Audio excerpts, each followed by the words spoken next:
Family comes first, Emma. Your brother needs this more than you do. My mother's words felt like ice in my veins as I stood in our kitchen clutching my nearly empty bank statement. The college fund I'd built since I was 14. Gone.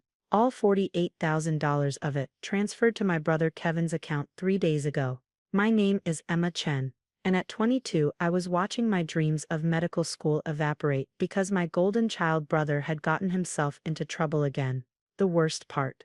My parents had authorized the transfer without even telling me. He could go to jail, Emma, my father added, not meeting my eyes. The people he owes money to, they're dangerous. We had to do something. I laughed bitterly. Dangerous? You mean his gambling debts? The ones he racked up while supposedly studying at Yale. I pulled up the bank app on my phone, showing them the transfer details. 8 years of savings. Every birthday check, every summer job, every scholarship stipend, gone in one transaction. My mother reached for my hand, but I pulled away.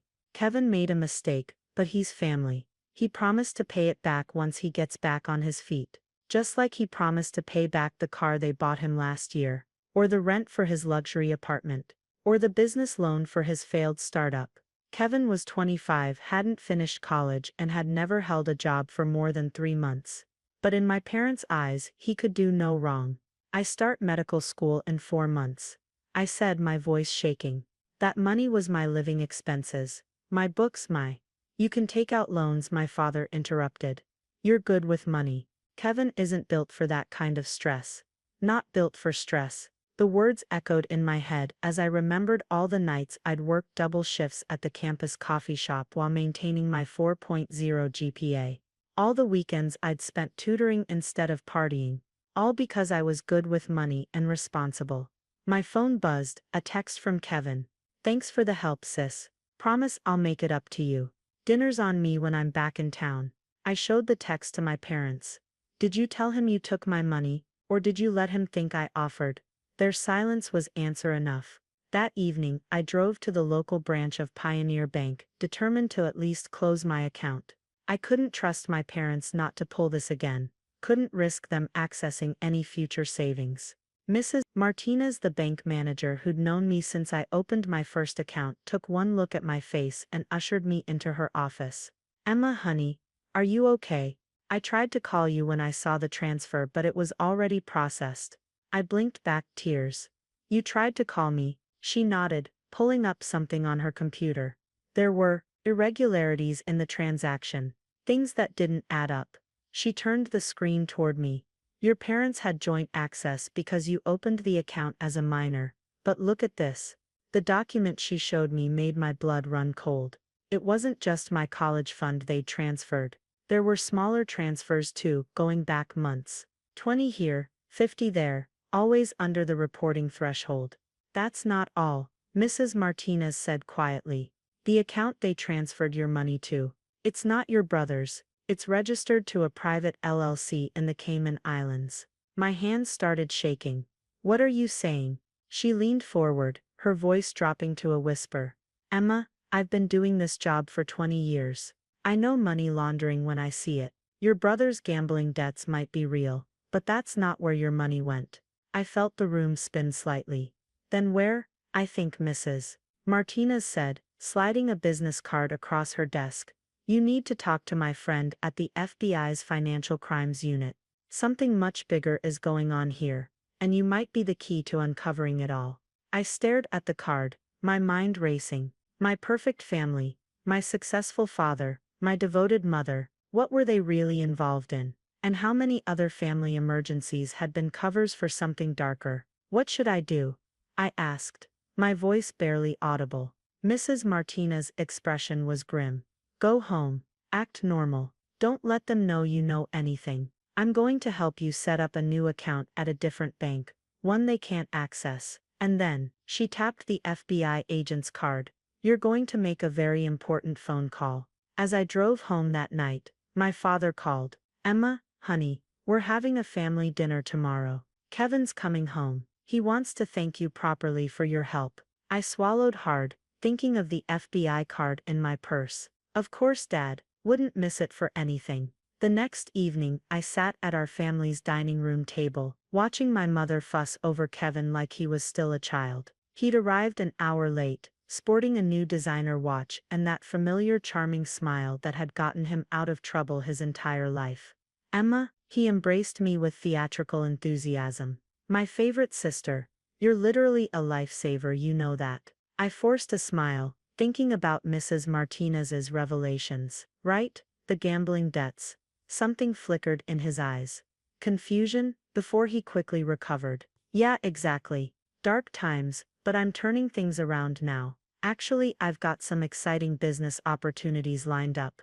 Of course he did. Kevin always had opportunities that somehow required other people's money. Mom brought out her special occasion lasagna, the one reserved for Kevin's sporadic visits home. "Isn't this nice?" She beamed. "All of us together again." I pushed the food around my plate, my appetite gone. Earlier that day I'd met with Agent Sarah Cooper from the FBI. Her reaction to the bank documents had confirmed my worst fears. "These transactions," she'd said, pointing to the pattern Mrs. Martinez had noticed, "they're textbook money laundering. Someone's been using your account as a pass-through, probably because your clean banking history wouldn't raise flags." I watched my father now, typing something on his phone while pretending to listen to Kevin's latest schemes. How long had he been using my account? What exactly was he involved in? "Emma's been quiet tonight," Kevin observed, breaking into my thoughts. "Still upset about the money." "Come on, sis. Don't be like that. Family helps family, right?" My mother jumped in before I could respond. "Speaking of help, Kevin, your father and I were thinking. Emma's always been so good with finances. Maybe she could help you manage your new business ventures." I nearly choked on my water. They wanted me involved in whatever they were doing. "Actually," I said carefully, "I should focus on medical school. My loans." I let the sentence hang. "About that," my father interjected, finally putting down his phone. "I've been talking to some investors. They might be willing to help with your tuition, in exchange for some consulting work." Investors. The word sent chills down my spine. Agent Cooper had warned me they might try something like this. "The deeper you get into their operation," she'd explained, "the harder it becomes to get out. They'll try to compromise you, make you complicit." "I don't know, Dad," I said, trying to keep my voice steady. "I should probably just stick with federal loans." Kevin laughed. "Always playing it safe, Em. That's your problem. You never take risks." If they only knew about the recording device in my purse, currently capturing every word of this conversation. My father leaned forward, his voice dropping. "Emma, these are serious people.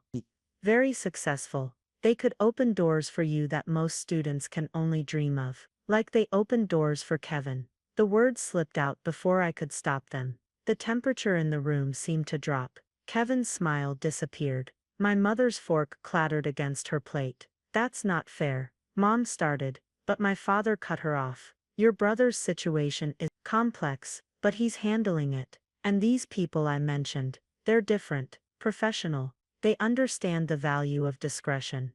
I stood up abruptly. "I need some air." In the backyard, I pulled out my phone and sent a quick text to Agent Cooper. "They're trying to pull me in. What should I do?" Her response came seconds later.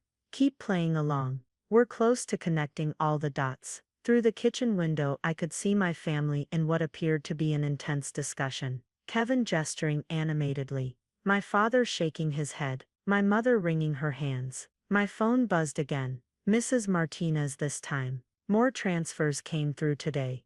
Bigger ones. Whatever they're planning, it's escalating. I took a deep breath of the cool night air, thinking about how quickly my world had unraveled. Just a week ago, my biggest concern was finding a roommate for medical school. Now I was caught in the middle of what Agent Cooper called a significant financial crimes investigation. Kevin appeared beside me, making me jump. "Hey, about what Dad said. Those investors, they're really interested in you, Em. Your clean record, your academic background. It's valuable." "Valuable for what exactly?" I asked, studying his face. He shrugged, but his eyes were serious. "Let's just say there are ways to make money that don't involve working 60-hour weeks at a hospital. Ways that could make your student loans disappear overnight." I thought about my empty college fund. about the years of deception, about whatever business had required them to launder money through my account. I'll think about it, I said.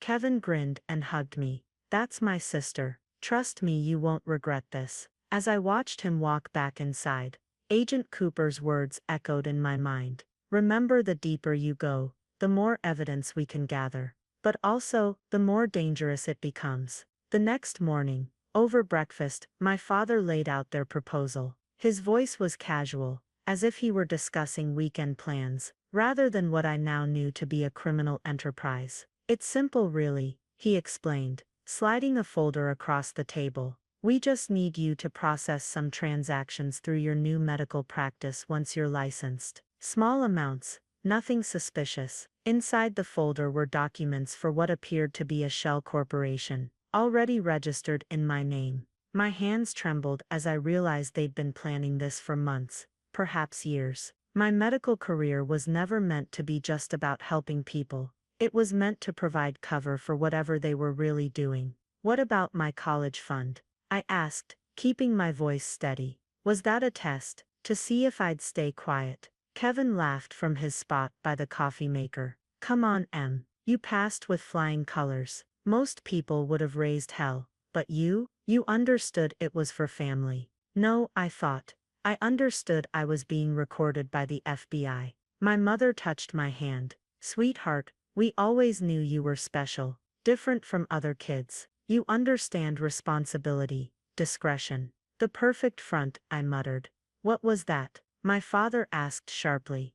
Nothing. I forced a smile. Just, it's a lot to take in. The recording device in my purse captured everything. Their detailed explanation of how they'd use my future medical practice to clean money. The connections they'd already established. The promises of wealth beyond my imagination. Every word dug them deeper into a hole they didn't even know they were standing in. My phone buzzed. Agent Cooper, we have enough. Signal when you're ready. I looked at my family. Really looked at them. My father, respected businessman by day, orchestrating this elaborate scheme. My mother, whose perfect housewife routine masked a calculating mind. And Kevin, who'd probably never gambled a day in his life, playing his role of the screw-up son, to distract from the real operation. What if I say no? I asked suddenly. The kitchen went silent. Kevin's coffee cup froze halfway to his lips. No isn't an option, sweetheart, my father said softly. You're already involved, have been since we started using your account. If we go down, he let the threat hang. My mother's face hardened. We're trying to give you a better life, Emma. Why can't you see that? A better life. I stood up, anger finally breaking through. You stole my college fund, used my account without my knowledge, and now you're threatening me. Sit down, my father commanded. But I was done taking orders. I trusted you, I continued.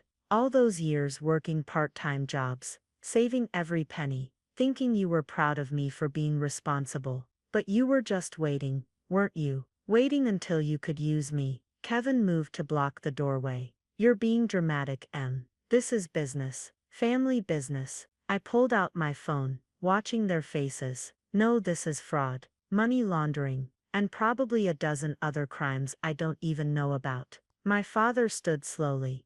Think very carefully about your next move, Emma. I pressed send on the pre-written text to Agent Cooper. I already have, I said, just as the front door burst open. The next few minutes were chaos. FBI agents swarmed the house. My father tried to delete something on his phone but was too late. Kevin made a break for the back door but found more agents waiting. My mother just sat there, surprisingly calm, as if she'd always known this day would come. As Agent Cooper led my father away in handcuffs, he looked back at me. Why? He asked. And for the first time, I heard real emotion in his voice. We're your family. Family doesn't exploit each other, I replied. You taught me that, just not the way you intended. In the aftermath, Mrs. Martinez helped me set up new accounts under protected status. The FBI recovered most of my college fund, though it took months of forensic accounting to untangle all the transfers.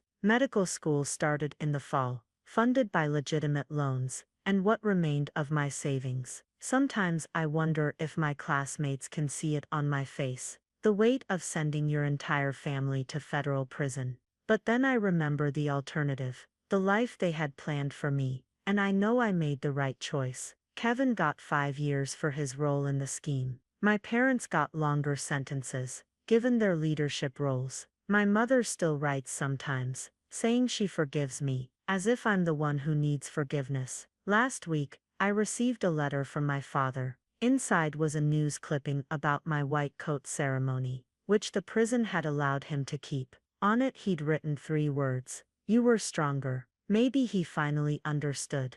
Being strong isn't about staying quiet or putting family first. It's about doing what's right, even when it breaks your heart. I keep that clipping in my desk drawer at medical school, not as a reminder of what I lost, but of what I gained: the truth about my family, and more importantly, the truth about myself. Sometimes the hardest choices are the ones that set us free.